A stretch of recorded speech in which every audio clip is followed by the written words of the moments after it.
This is the greatest video game ever made. All of man. his I co-workers fucking were love this gone. game so much. What could it mean? Stanley decided to go to the meeting room. Perhaps he had simply missed a Fucking memo. perfect video game ever made. That doesn't make any sense. It's a perfect fucking video game. That's what it is. When Stanley came to a set of 2 open doors, this was not the correct way to the meeting room. I'll and buy this Stanley game knew it 15 perfectly times. well. Perhaps he wanted to stop by the employee lounge first, just to admire it. It was okay. It was okay. But eager to get back to business, Stanley took the first open door on his left. Stanley was so bad at following directions, it's incredible he wasn't fired years ago. Look, Stanley, I think perhaps we've gotten off on the wrong foot here. I'm not your enemy, really, I'm not. I realize that investing your trust in someone else can be difficult, but the fact is that the story has been about nothing but you all this time. There's someone you've been neglecting, Stanley. Someone you've forgotten about. Please, stop trying to make every decision by yourself. Now, I'm not asking for me, I'm asking for her.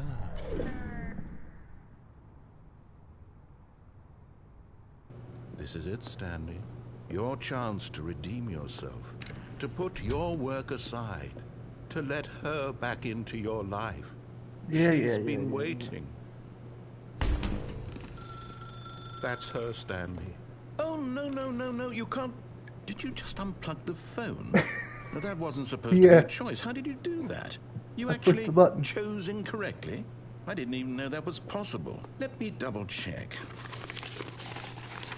No, it's definitely here, clear as day. Stanley picks up the phone. He's taken to his apartment where he finds his wife, and the two pledge themselves to one another. Music comes in, fade to white, roll credits.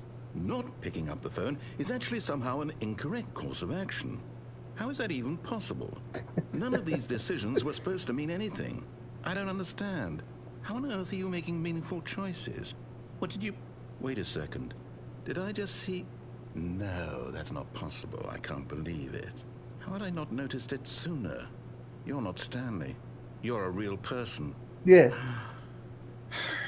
I can't believe I was so mistaken. This is why you've been able to make correct and incorrect choices. And to think I've been letting you run around in this game for so long. If you'd made any more wrong choices, you might have negated it entirely. It's as though you completely ignored even the most basic safety protocol for real-world decision-making. Or did you not grasp the severity of the situation? Well, I won't have that kind of risk on my watch. I'm going to stop the game for a moment so we can educate you properly on safe decision-making in the real world. Please observe this helpful instructional video. No. Choice. It's the best part of being a real person. But if used incorrectly, can also be the most dangerous. For example, in this scenario, a hypothetical real person named Rupert has a choice. Rupert. He could invent a machine that eliminates food shortages across the world to make life better for all people. Oh. Or he could spend years of hard work forgetting how to read. Which choice would you make? Remember that unlike here, the real world makes sense, and at no time should you make a choice that does not conform to rational logic. If you find yourself speaking with a person who does not make sense, in all likelihood, that person is not real. Allow the person to finish their thought, then provide an excuse why you cannot continue talking. Turn to a partner and practice saying, "My goodness, is it 4:30? I'm supposed to be having a back, sack, and crack." I'm supposed to be having a back... Excellent. Making choices on a regular basis is the best part to a healthy decision-making process. Most medical professionals recommend making at least 8 choices per day. Do you make more than 8? Less? And finally, if you begin to wonder if your choices are actually meaningful and whether you'll ever make a significant contribution to the world, just remember that in the vast infiniteness of space, your thoughts and problems are materially insignificant, and the feeling should subside. At this time, your instructor will guide you in an exercise to test and reinforce the material covered in this video.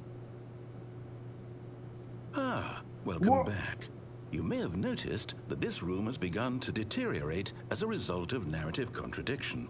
But not to worry. Now that you're properly informed on good decision-making, we're going to revisit a choice you made just a few minutes ago and see what the correct thing to do would have been. This way, please.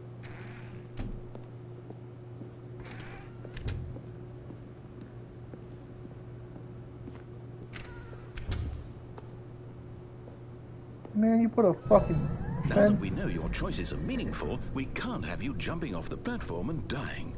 Imagine the main character dying senselessly halfway through the story. That story would make no sense at all. We just need to get you home as soon as possible before the narrative contradiction gets any worse. Unfortunately, it seems this place is not well equipped to deal with reality.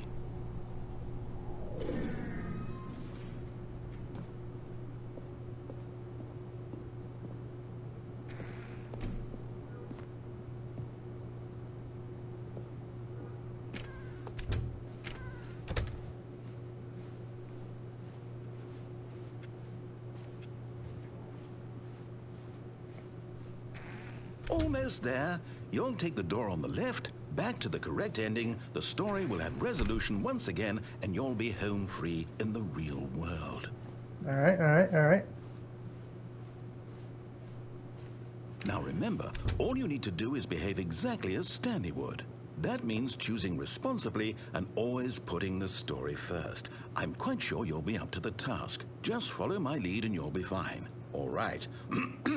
When Stanley came to a set of 2 open doors, he entered the door on his left. No! Why did you do that? Quickly, hurry back in the other direction. Perhaps we're not too late. Alright, right. Sorry.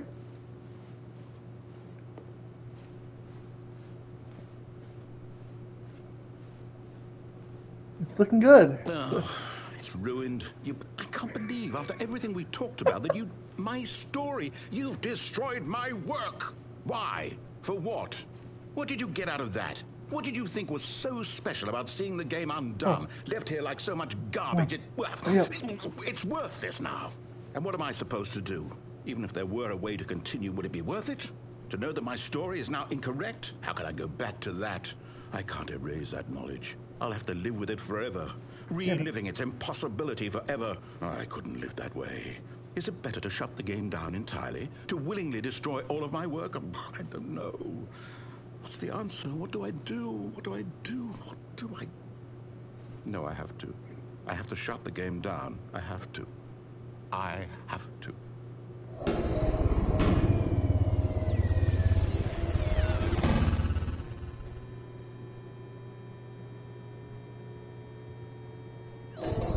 Whoa.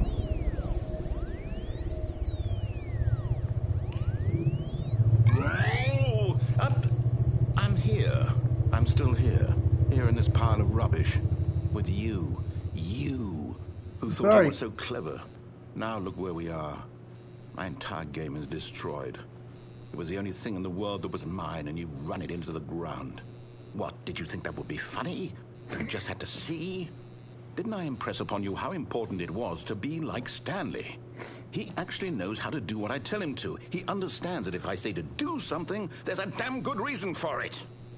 That thought hadn't even occurred to you, had it? That there's a world outside of you? You're a child. Oh, all that matters, man. My story. If you'd just gone through the door on the left, you would have seen it. There was a whole underground facility. You would have destroyed it and been victorious. It would have been so perfect. I worked so hard on it. I tried so hard to make...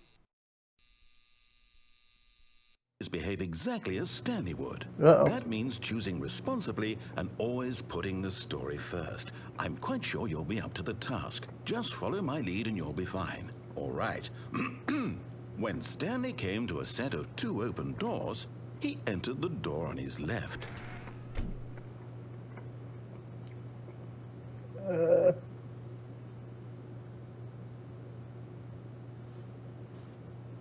this way.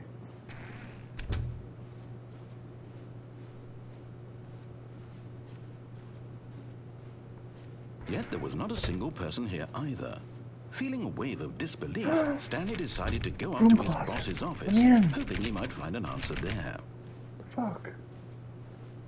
Coming to a staircase, Stanley walked upstairs to his boss's office.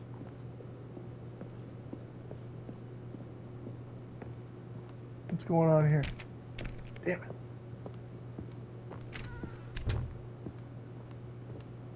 Stepping inside his manager's office, Stanley was once again stunned to discover not an indication of any human life. Shocked, unraveled, Stanley wondered in disbelief who orchestrated this, until he saw the door with a voice receiver next to it. Surely behind this door lay all the answers to his questions. And beyond all probability, he knew the passcode. He had seen it on his boss's computer just last week. Nightshark 115. Was this the code to open the door? Would it still work? There was only one way to find out. Stanley had been trained never to speak up, but now he would draw from within himself the courage to face the unknown. He drew a sharp breath and then spoke the code. Nightshark 115! Let me in. Nightshark 115. Nightshark 115. Stanley spoke the code. Nightshark 115. He spoke it into the receiver, right there on the wall. Nightshark 115. Bring me 115. I'm sorry, is there a problem? You didn't mishear me, did you? Please speak the code into the receiver. Otherwise, we can't get on with the story. This is a crucial step. Nightshark 115. Okay, fine. You're not going to do it. But you know what? It's pretty humiliating to bring you this far, only for you to suddenly decide you have better things to do. I asked you for this one single thing, for your respect. The kind of respect Stanley shows for his choices. He knows what it means to take a story seriously. If you didn't want to see what I had to show you, then why did you come here? You had a choice, you know. You could have gone through the door on the right. You could have done whatever the hell you wanted over there. Why did you come this way? Speak. Say something to me. Explain yourself, you coward. You... When Stanley came to a set of two open doors, he entered the door on his left. Stanley. Stanley? Hello? Are you... Is everything okay? Stanley, please. I need you to make a choice. I need you to walk through the door. Are you listening to me? Can you hear me? Is everything all right? Stanley, this is important. The story needs you. It needs you to make a decision. It cannot exist without you. Do you understand me? Whatever choice you make is just fine. They're both correct. You cannot be wrong here. We can work together. I'll accept whatever you do. I simply need you to take that step forward, please. Fucking credits, man. Choose. Do something. Anything. This is more important than you can ever know. Unity. I need this. The story needs it. So... Kevin Brighting, baby. Are you there? Are you listening to this? Stanley, are you there? Okay. It's okay, I can wait. You need time to decide. Time to make sure your choice is correct. That is the best choice. That's all right. I'll wait for you to decide what's the right thing to do. Take as much time as you need.